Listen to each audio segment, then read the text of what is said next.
Pembawa sial, Rasdi meninggal. Dia Russell, ucap Elia tersendat. Peter, ibu, apakah Rasdi sudah meninggal? Dan dia buka Rasdi, ucapnya menatap ke Bini. Dan matanya terlihat berkaca-kaca. Elia, Rasdi masih di luar negeri. Dan dia adalah Russell, saudara kembarnya. Balas Peter dengan lembut. Kamu tidak perlu berpura-pura hilang ingatan, Elia. Dokter sudah mengatakan jika kamu sudah sembuh. Dan kalian tidak perlu menutupi keadaan yang sebenarnya. Seru kananya tidak senang menatap Peter dan Bibi Emilia.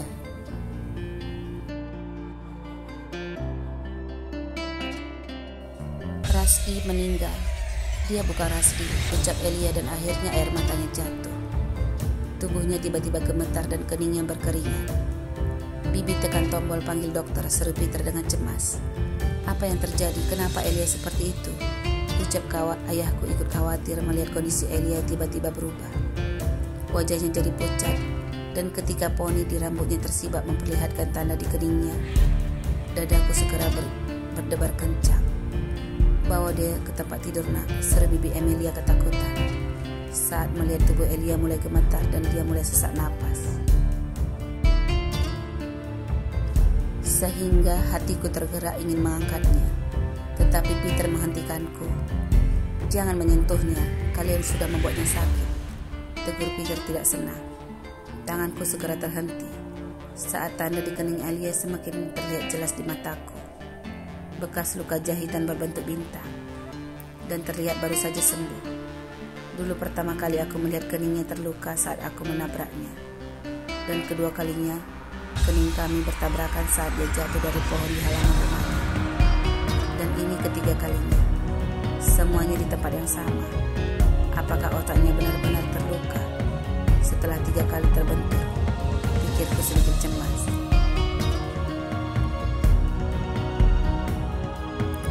Kenapa bisa seperti ini? Ucap dokter dan 2 perawat segera membantu menangani Elia. Ketika mereka datang tergesa-gesa dan buru-buru masuk. Dia berusaha mengingat kejadian yang sebenarnya, dokter, ucap Peter cemas, dan terus menahan tubuh Elia yang gemetar sambil berusaha menenangkannya. Kalian terlalu terburu-buru. Jika pasien mengalami tekanan yang besar, efeknya akan lebih parah lagi. Dia bisa menjadi amnesia permanen, ucap dokter mengingatkan, dan segera bertindak cepat memberikan suntikan pada Elia, sehingga tubuhnya yang terlihat lebih kurus menjadi lemah dan akhirnya tertidur.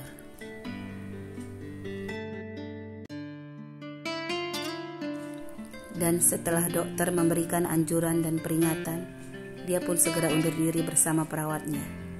Kemudian Bibi Emilia menegur Kanaya. Saya berharap kamu bisa menjaga sedikit ucapanmu. Kamu gadis cantik dan penampilanmu sangat berkelas. Sangat disayangkan. Sifatmu tidak mewakili keindahan yang kamu miliki. Dengar Kanaya, dia adalah putriku, Eliaku, buah hatiku. Dia bukan pembawa sial. Aku mengandung dan melahirkannya dengan penuh cinta dan dengan segenap jiwa ragaku. Aku berhati-hati mengasuh dan mendidiknya. Aku tidak menerimamu di ruangan ini, ucapnya datar. 1 bulan, 1000 alasan telah kami cari dan kami ucapkan untuk menenangkan Elia. Saat dia bertanya siapa dirinya, di mana ras ibu, kenapa dia tidak menelponku, Bu? Untuk membuatnya bisa tenang dan stabil sampai hari ini, kami harus berbohong. Tapi kamu bisa hancurkan dalam sekedip mata. Kamu benar-benar egois. Kebohongan yang kami lakukan adalah demi keselamatan hidup Elia. Dan ucap Bibi Elia tersedak dan tidak melanjutkan. Bibi, tolong jangan emosi. Nanti Bibi bisa sakit, ucap Peter menghentikannya. Bibi tidak akan sakit, balas Bibi Emilia dan memandang Kanaya sekali lagi. Jika kamu merasa putriku Elia pembawa sial di dalam hidupmu, maka kamu silahkan menjauhlah selamanya dari hidupnya. Bawa serta semua orang-orang yang kamu kasihi dan juga cintai bersamamu. Lindungi mereka dengan baik. Tolong jangan mendekati putriku. Aku dan keluarganya akan menjaganya dengan baik dan menjauh dari kalian. Dia Eliaku. Dia sudah cukup menderita. Tekannya menahan diri untuk tetap memperlihatkan citra seorang ibu di hadapan semuanya. Semua terdiam sesaat, dan aku merasa Bibi Emilia seperti ingin memutuskan sebuah hubungan. Dan tiba-tiba ibuku segera berkata dengan dingin, "Setelah masa berkabung Rasdi berakhir, kami akan mengurus perceraian Elia dengan Rasdi. Dan besok semua barang-barang mereka yang tidak kami sentuh, yang datang dari Australia akan kami kirim kemari." Ucapnya datar mengejutkan semuanya. "Istriku, apa maksudmu?" suruh ayahku. "Ibu, lihat kondisi saat ini. Itu tidak pantas diucapkan," ucapku menegurnya. "Russell, tinggal kamu satu-satunya yang ibu miliki. Jadi ibu tidak ingin bertaruh," seru ibuku terlihat sedih.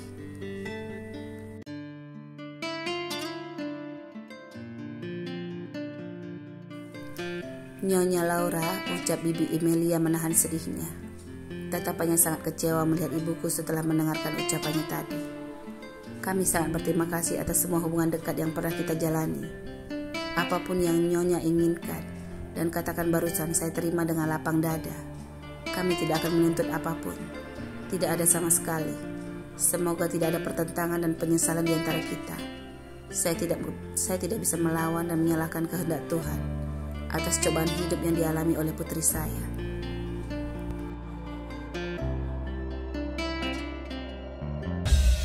"Kami akan menunggu surat perceraian.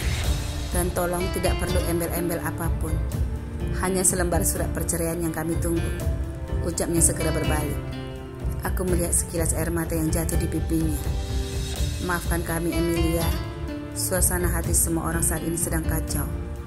Kalian tidak bisa berbicara seenaknya tanpa ada persetujuanku dan Edward di sini," ucap ayahku tidak tahan melihat perubahan situasi yang menyulitkan. "Ayo sebaiknya kita semua jangan mengganggu Elia dulu. Mari kita pulang," ucap ayahku menarik ibuku yang terlihat ingin memprotes tindakan ayahku. "David, bawakan ayah pergi. Aku ingin berbicara sebentar dengan Bibi Emilia," perintahku padanya. "Baik bos," balas David dan meminta Kanaya dengan sopan. Kanaya ingin menolak, tetapi tatapanku membuatnya mengerti dan akhirnya pergi. "Nak Russell, tidak ada yang perlu dibicarakan lagi. Tolong jangan pernah mendekati Elia. Dia sudah cukup menderita," ucap Bibi Emilia menatap Elia yang sedang tertidur di samping Peter. "Bibi, seperti yang dikatakan oleh ayahku, semuanya akan dibahas dengan benar setelah kondisi Elia lebih baik dan disetujui oleh kedua belah pihak, dan semua harus hadir."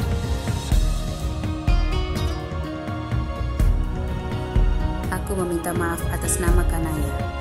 Dia tidak menduga jika Elia masih belum bisa menerima kenyataan dan belum sembuh sepenuhnya. Kuharap tidak ada lagi yang disembunyikan di antara kita. Keluarga ini awalnya bertemu dengan baik, dan demi Rasdi, keputusan untuk keluarga ini harus berakhir dengan baik, ucapku menatap dingin ke arah Peter. Aku merasa aneh melihatnya. Pasti ada sesuatu hal yang besar dari sebuah rahasia tersimpan olehnya. Perhatiannya kepada Elia dan keluarga ini menerimanya cukup baik, membuatku curiga. Peter seperti mengerti dengan tatapanku.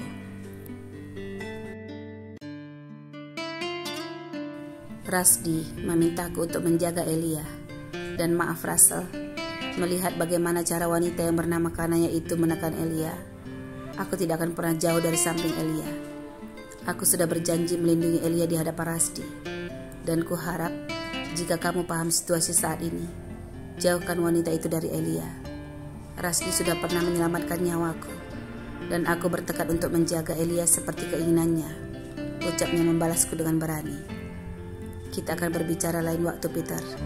Terima kasih jika kamu benar memegang janjimu untuk hanya melindungi Elia. Tetapi jika aku tahu kamu menginginkan lebih dari itu dan menyembunyikan sesuatu, maka kamu akan menghadapiku," balasku datar dan berlalu.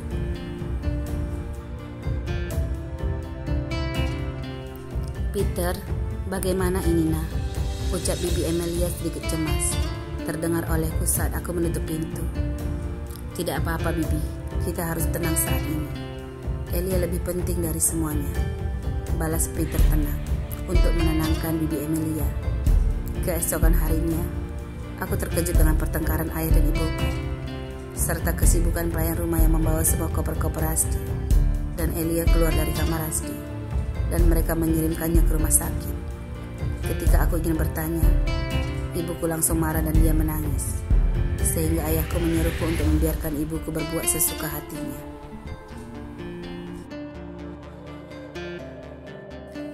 Kanaya berkunjung beberapa kali ke rumah melihat ibuku dan mereka terlihat akrab. Aku tidak menegur Kanaya, hanya memperingatkannya untuk menjauh dari Elia, seperti yang telah Peter sampaikan padaku. Dan dia berjanji untuk tidak menyentuh Elia jika aku juga menjauh dari Elia. Aku hanya menatapnya dan tidak berjanji padanya. Aku mulai sibuk mengurus beberapa pekerjaan perusahaan yang banyak tertunda selama ini. Sedangkan David, dia selalu memberiku kabar mengenai Elia.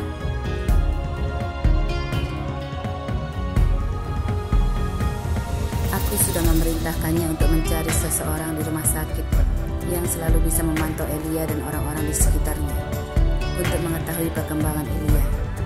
Berita dari seorang perawat yang disampaikan David padaku membuatku tidak percaya kepada Peter dan ibunya. Ruangan Elia selalu tertutup dan terkesan berhati-hati menerima tamu.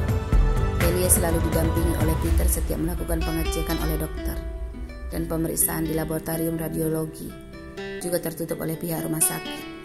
Peter tidak pernah jauh dari Elia setiap membawanya berjemur, dan mereka bercerita di taman.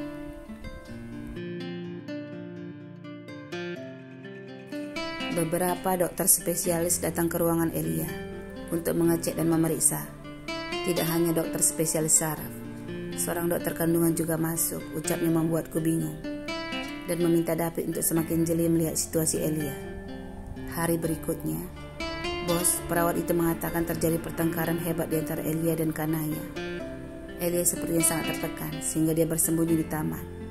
Semua orang sulit menemukannya, dan ketika pegawai kebersihan melihatnya tertidur di balik bunga bougainville yang rimbun, wajahnya terlihat sangat pucat dan bekas air mata di wajahnya membuat kondisinya sangat menyedihkan, ucap David padaku. Aku segera menelepon Kanaya dan menegurnya, tetapi Kanaya membela dirinya. Russell dia sudah sembuh dan mengingat semuanya. Aku hanya bertanya dan sedikit memancingnya untuk mengingat masa lalunya, dan dia menjawabnya dengan baik. Dia mengingat kejadian saat kami terjatuh di laut, di villa tepi pantai waktu itu. Dan saat aku mengatakan dia adalah salah satu penyebab kematian Rasdi, dia tidak dapat menerima dan menangis keras lalu berlari, ucap Kanaya menjelaskan. Dadaku berdebar tiba-tiba. Apakah Elia juga mengingatku? Pikirku resah. Apakah dia tidak akan memanggilku Rasdi lagi? Apakah dia bisa menjawab semua dan memberiku alasan kenapa dia memilih Rasdi? Pikirku semakin gelisah. Nak Russell, tolong jangan dekati Elia lagi. Dia sudah sangat menderita, ucap Bibi Emilia padaku. Russell, ibu melarangmu menemui Elia, dan ibu tidak ingin kehilanganmu, tangis ibuku. Membuat perasaanku semakin kacau. Mereka tidak mengizinkanku untuk bertemu Elia. Sebuah peringatan dan ketakutan yang tidak masuk akal di benakku. Aku menarik nafasku dengan berat. Aku tidak jadi menyalahkan Kanaya, dan aku sedikit cemas mengetahui kondisi Elia saat ini. Keesokan harinya, Russell, aku akan memberikan berita penting untukmu. Tetapi bisakah kamu berjanji satu hal padaku? Ucap Arina saat dia meneleponku. Jangan bermain-main Arina, aku sedang sibuk, balasku datar. Ini tentang Elia. Jika kamu terlambat, maka kamu akan menyesal, balasnya menjebakku. Apa permintaanmu, balasku kaku. Dalam seminggu, kamu harus membawaku kemana saja dan berjalan-jalan ke kota X. Aku ingin kita berdua refreshing bersama, dan kamu akan senang. Kita juga bisa membahas bisnis kita sambil menikmati suasana, ucapnya berharap. Baiklah, ucapku malas menunda berita apa yang akan disampaikannya tentang Elia. Elia sedang mengandung anak Rasdi, dan anak itu adalah pewaris 40% saham di perusahaan anggur milik Paman Raymond. Gracia mengatakannya semua padaku. Jadi aku merasa dia pasti tidak menyesal telah menjadi seorang janda yang kaya raya setelah Rasdi meninggalkannya, ucapnya santai. Apa, seruku kaget tidak percaya. Jangan mengada-ngada, Arina. Dia tidak hamil, ucapku mulai curiga. Russell, segeralah bertindak sebelum kamu terkecoh. Dan aku menunggu janjimu, ucap Arina mengakhiri panggilannya.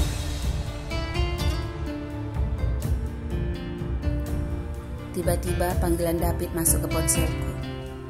Bos, telepon kepala polisi Pak Dani. Secepatnya. Hentikan pesawat Air Internasional nomor 657 menuju Australia. Peter membawa Elia ke Australia. Aku sedang di rumah sakit menunggu perawat itu. Dia akan memberikan hasil tes pemeriksaan kandungan Elia. Elia hamil. Kandungannya sudah hampir 3 bulan. Dengan bayi kembar. Anak-anak itu milik bos Rasdi, ucapnya terburu-buru dan tergesa-gesa. David, terima kasih. Dan secepatnya menuju bandara. Kita bertemu di sana, ucapku berdebar marah. Peter, Elia, kalian tidak akan bisa lari dariku, geramku marah.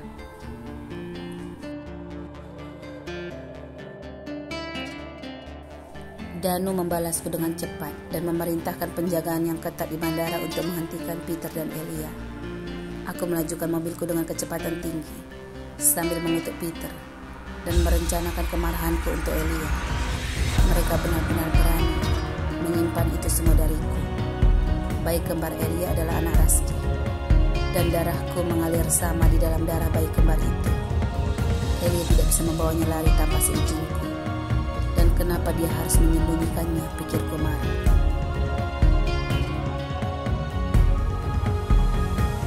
Ayah dan ibu pasti bahagia dan bisa menerima Elia lagi jika mereka tahu. Tapi kenapa Elia malah ingin berlari? Geramku semakin marah, dan aku melampiaskan emosiku di ruang keamanan. Begitu melihat Peter dan Elia sudah ditahan, aku menghajar Peter sampai babak belur, sehingga Elia menjerit, lalu mendekapku sambil memohon minta ampun. Danu memberi sebuah tekanan dan tuntutan hukum kepada Peter karena sudah berencana membawa lari anak-anak Rasdi, sehingga dia tidak berkutik, dan aku memerintahkan David segera menyeretnya ke rumah.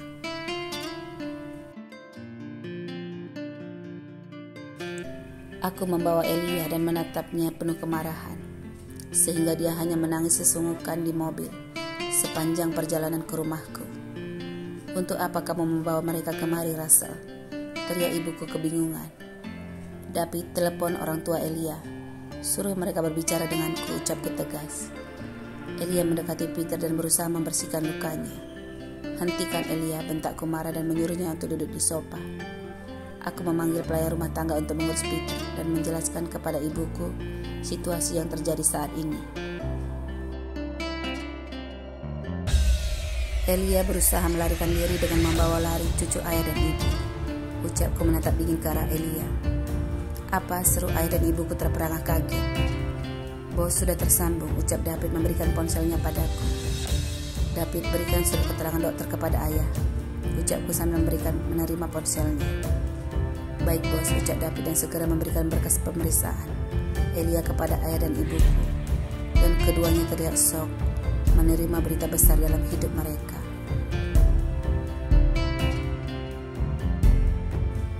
Paman Edward, saya sangat kecewa dan kalian sudah berbuat curang, ucapku dingin saat dia terlihat gugup menyapaku.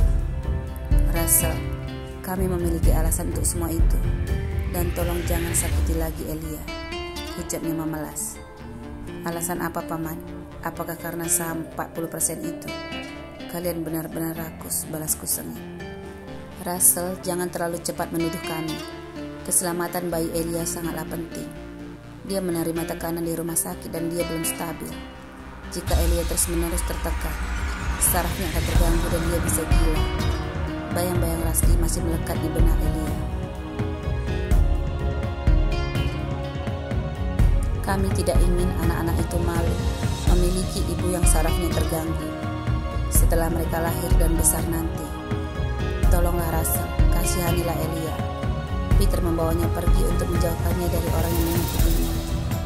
Kami sudah setuju dengan keputusan Peter. Kamu bisa bertanya kepada dokter yang menangani Elia, agar mereka menjelaskan kondisi Elia yang sebenarnya kepadamu. Eden masih remaja dan membutuhkan perhatian kami. Jika kami terlalu fokus mengurus Elia, kami tidak bisa mengurus keadaan keluarga kami saat ini, karena kakek dan nenek Elia juga butuh perhatian kami. Dan Elia tidak mampu menerima masalah yang berat selama kehamilannya. Peter mengatakan kanannya datang lagi ke rumah sakit dan menekan Elia agar segera menjauh dari keluargamu, karena Elia sudah membuat kekacauan di keluargamu. Ucapnya terlihat lelah dan mengalah menjelaskan semuanya. Hatiku terusik mendengarkan penjelasan Paman Edward, dan selama dia berbicara, Elia terlihat gelisah mencemaskan Peter, dan dia tidak senang menerima tatapan tidak percaya dari ayah dan ibuku yang tidak lepas memandangnya. Elia, kamu mengandung, nak? Cucu-cucu paman, ucap ayahku terharu dan ingin memeluknya. Jangan mendekat, jangan menyentuhku. Kalian tidak berhak atas anak-anakku. Jerit Elia menangis keras. Aku adalah pembawa sial. Aku tidak ingin melihat keluarga ini, ucapnya tidak menentu. Aku melihat ketakutannya dan tiba-tiba teringat kemarahan dan kekecewaannya saat aku menuduhnya sebagai wanita pembawa sial waktu dulu. Tolong jangan membuatnya takut. Dia sebenarnya sudah mulai sembuh dan menerima kepergian Rusty, ucap Peter ikut cemas melihat reaksi Elia. Maafkan Bibi, nak, ucap ibuku sedih melihat Elia takut dan tidak senang melihatnya. Ayah, ibu, aku harus membawanya ke kamar Rusty dan berbicara dengannya. Kalian berbicara sebentar dengan Paman Edward dan Bibi Emilia, ucapku menengahi. Saat ini Elia lebih baik tenang dan dia beristirahat, ucapku lagi. Aku tidak ingin mendapat resiko yang berat jika kami terlalu memaksakan kehendak padanya saat ini. David, tolong urus Peter, pesanku padanya. Saat aku meraih Elia, tidak, jangan menyentuhku, ucap Elia menolak. Tangannya bergerak cepat menepisku. Maafkan aku Elia, kamu harus tenang dan beristirahat. David akan merawat Peter dan dia akan tinggal bersamamu di rumah ini, ucapku kepadanya. Saat menggendongnya ke kamar Rusty, aku terkejut merasakan hawa dingin di sekujur tubuhnya. Bu, tolong atur pelayan untuk mengurusnya. Dia sangat dingin, ucapku sedikit cemas. Ya, ibu akan membuatkan sesuatu untuknya, balas ibuku khawatir.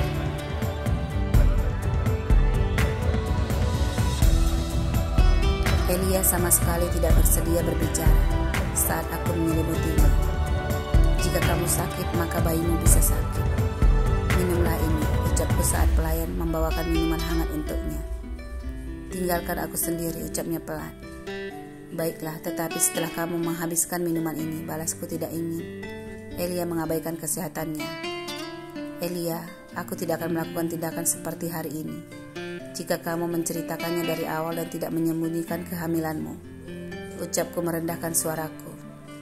Aku tersadar jika ketakutannya tumbuh setelah melihat kemarahanku menghajar Peter tadi.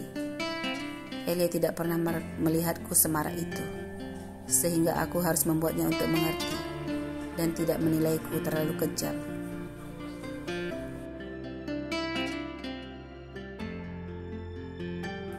Elia, minumlah. Aku meminta maaf sudah membuatmu takut, dan terima kasih sudah memberikan pengganti Rusty di dunia ini. Kamu bukan pembawa sial. Kami yang tidak tahu malu melimpahkan semua kesalahan padamu. Tolong tetap sehat dan menjaga bayi-bayimu dengan baik. Mereka adalah keturunan Rusty, generasi penerus keluarga ini. Jadi jangan sampai sakit, ucapnya pelan dan lembut. Aku tersentak kaget mendengarnya. Hatiku tiba-tiba terenyuh. Sepertinya aku pernah mendengarkan kalimat itu dari Rusty. Dadaku segera berdebar kencang dan sakit. Aku jadi mengingat pesan-pesan Rusty padaku. Aku menatap Pak Russell yang terlihat lelah, dan matanya memelas memandangku dengan rasa bersalahnya. Aku perlahan bangkit. dan meminum segelas air yang dia berikan padaku. "Elia, jangan menangis," ucapnya lembut saat melihatku berurai air mata, berusaha meminum habis minuman di tanganku.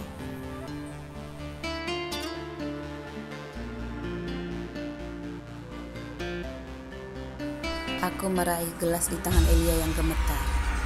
Dia jauh lebih lemah dari Elia yang kukenal sebelumnya, dan aku tidak sampai hati melihatnya. "Maafkan aku," ucapku menariknya ke pelukanku. "Sekarang tolong tidurlah. Jangan mengingat masa lalu. Aku dan Peter tidak akan bertengkar. Kami akan menjagamu. Ayah dan ibu juga akan meminta maaf nanti," bisikku lembut. "Besok aku akan meminta Paman Edward dan Bibi Amelia datang kemari," ujukku lagi. "Kita semua akan bersama mengunjungi kuburan Rusty," ucapku. "Benarkah kamu harus menepati janjimu? Ibu tidak mengizinkanku melihatnya," ucapnya berlinang air mata. "Ya, aku berjanji. Kita akan ke sana," balasku.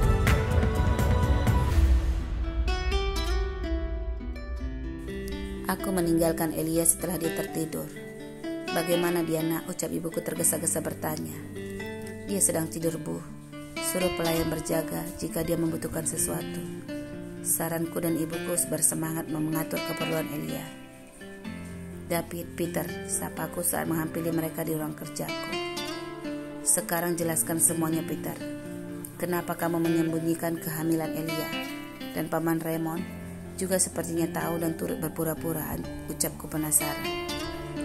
"Karena selama di Australia, semua tidak ada yang berani membahas kehamilan Elia. Saham itu sangat besar.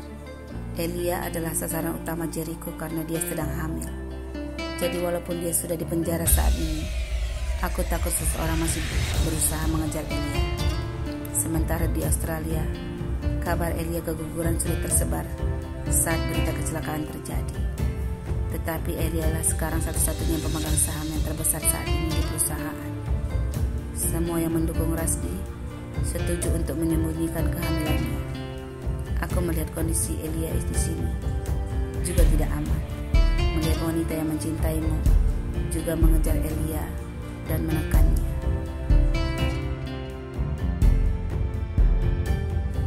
Aku memutuskan membawanya ke Australia, tinggal bersama keluargaku dan pengawal pribadi yang bernama Rice di sana. Rusty yang merekrutnya. Dia pengawal wanita dan akrab sekali dengan Elia. Tetapi jika kondisi dan situasi jadi berubah seperti ini, aku ingin kita mencari jalan keluar yang terbaik untuk semuanya. Aku sudah meminta Bibi Amelia untuk membawa sertifikat kepemilikan saham atas nama Rusty sebagai perwakilan untuk anak-anaknya nanti, ucap Peter meringis kesakitan saat dia menyampaikan semuanya.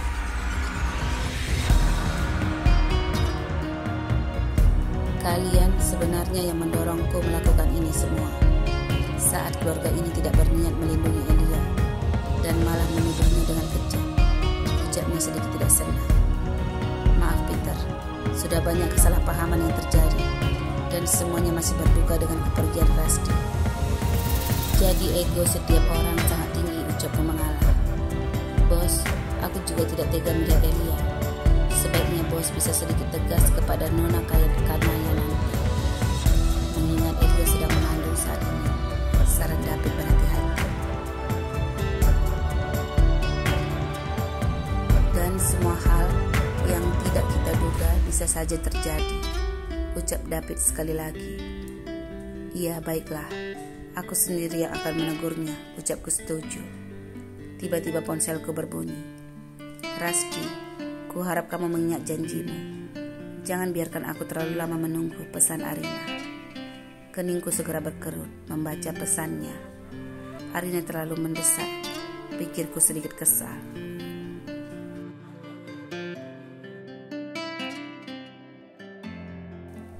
Saat makan malam, Elia tidak ingin turun. Dia menyendiri di kamarnya, dan Peter berhasil membujuknya makan malam. Kenapa makanannya tidak dihabiskan? Ucapku padanya saat aku mendatanginya. Aku tidak berselera makan, balas Elia lesu. Bagaimana bayi ini bisa tumbuh jika ibunya tidak menyayanginya? Ucapku sengaja. Ini hal biasa yang dialami oleh setiap ibu hamil. Bayiku pasti tumbuh. Vitamin sudah diberikan dokter, balasnya tidak bersemangat. Aku tidak merasakan denyutnya. Apakah kamu serius mereka masih ada, Elia? Ucapku menyentuh perutnya.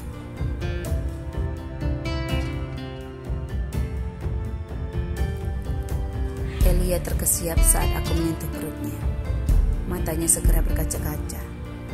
Sebelumnya, Rasdi sering menyentuhnya dan dia merasakan kehadiran anak-anak ini. Ucapnya memegang jemariku. Aku merasa sedikit bersalah. Aku sebenarnya sengaja agar responnya segera bersemangat, seperti aku mengenalnya dulu. Tetapi saat ini, dia sangat sensitif. Aku meremas tangan Elia yang dingin dan menghangatkannya. Besok kita akan membeli makanan apa saja yang kamu inginkan. Ucapku lembut lalu memintanya untuk beristirahat.